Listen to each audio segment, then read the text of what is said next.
In this video, I'm going to go through calculating a predetermined plant-wide overhead rate, applying that overhead, and then also prorating any over or under applied overhead. I'm doing this based upon exercise 733 and also 734. So my company here is going to apply overhead on the basis of direct labor costs, not hours, but costs.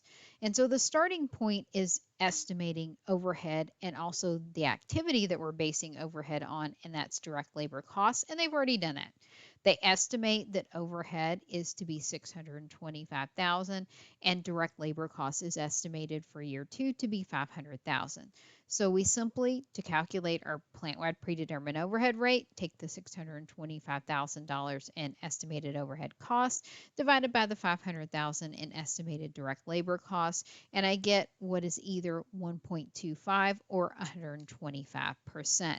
Now I'm going to utilize that and multiply it times the actual direct labor cost in order to apply the overhead. And we indicate here that we have 3 different jobs that we need to apply overhead to. Job 2-1 was sold during the year and it had actual direct labor costs of 195,000. Job 2-2 was completed but not sold, so it's still being finished good, had actual direct labor costs of 325,000. And job 2-3 is still incomplete, so it's in work in process inventory and had actual direct labor costs of 130,000. So how I apply this, I'll start with job 2-1, which ultimately became part of cost of goods sold. I take my plant-wide predetermined overhead rate of 125%, multiply it times the actual direct labor cost of 195,000, and I would apply overhead to job 2-1 of 243,750. So to keep the video brief, I'm not going to go through the other 2 jobs, but it's similar. Take my rate times the actual direct labor cost.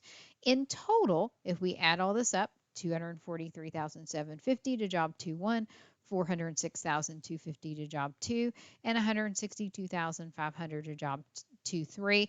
I have a total overhead applied to all jobs of 812,500. So that answers A. B says, what's the under over applied overhead? The reality is you're making a guesstimate. You'll never be perfect. You'll always be at least a bit over or under what actually occurred, and the actual overhead is 800,000. So I simply compare my overhead applied of 812,500 to my actual overhead costs that we indicate here is 800,000, and my dollar difference is 12,500. Now, I know sometimes it's difficult. Well, is that under or over? And I say step back and think about this. If I applied 812,500, but my actual costs were only 800,000, I applied too much, so overhead is over applied. If my applied had been 790,000, this would have been under applied by $10,000. But again, it's over applied by $12,500. So my next step is I need to do something about that. Again, it's always going to happen, but I need to do something about that. One of the choices I have is to take that amount as part of closing my overhead account, my applied overhead account, and also I need to take it somewhere. I could take it all to cost of goods sold. So that's one option that a lot of companies use. And for over applied overhead, it meant we originally took too much to cost of goods sold. So we need to credit cost of goods sold as part of that entry. And a lot of companies do that way. It's easy. They're like, hey, I just consider this to be either increasing or decreasing the cost of goods sold. Eventually, these amounts show up in cost of goods sold anyway. So let's just do it that way. But the more accurate way is to allocate this over or under applied overhead amongst work in process, finished goods, and cost of goods sold. Because keep in mind, we still have inventory in those various accounts. Not all of it was sold.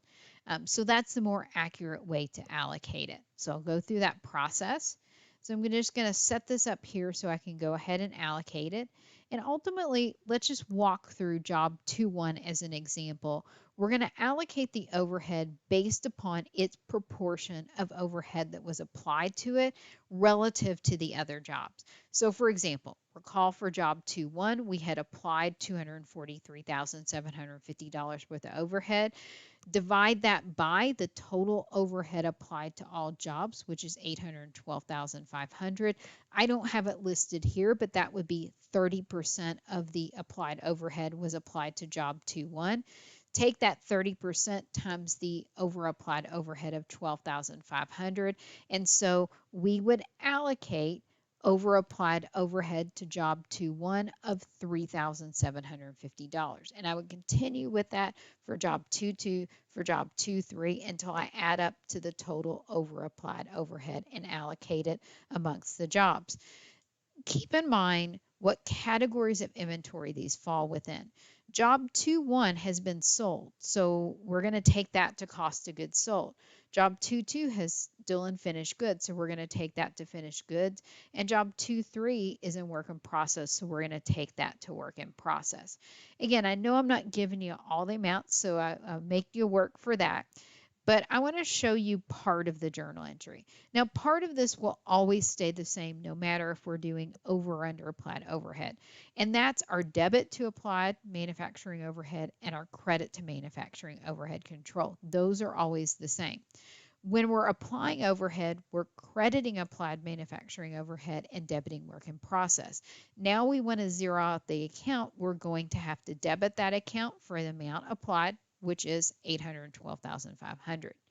With manufacturing overhead control, we were debiting or accumulating the actual costs in that account of 800,000.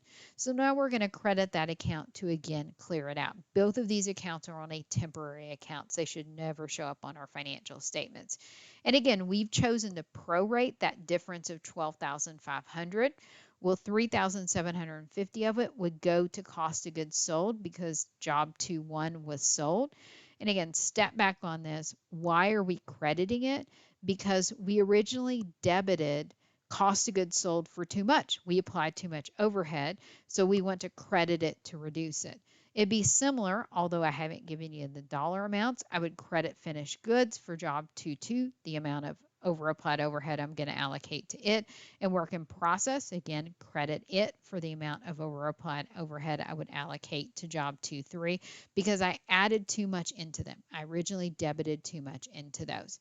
If this had been under applied overhead, again, applied manufacturing overhead control is exactly the same, but instead of crediting cost of goods sold, finished goods, and work in process, I would debit those. I didn't apply enough, so I need to debit cost of goods sold to increase the expense, and I would need to debit finished goods and work in process to increase the asset amount added to those accounts.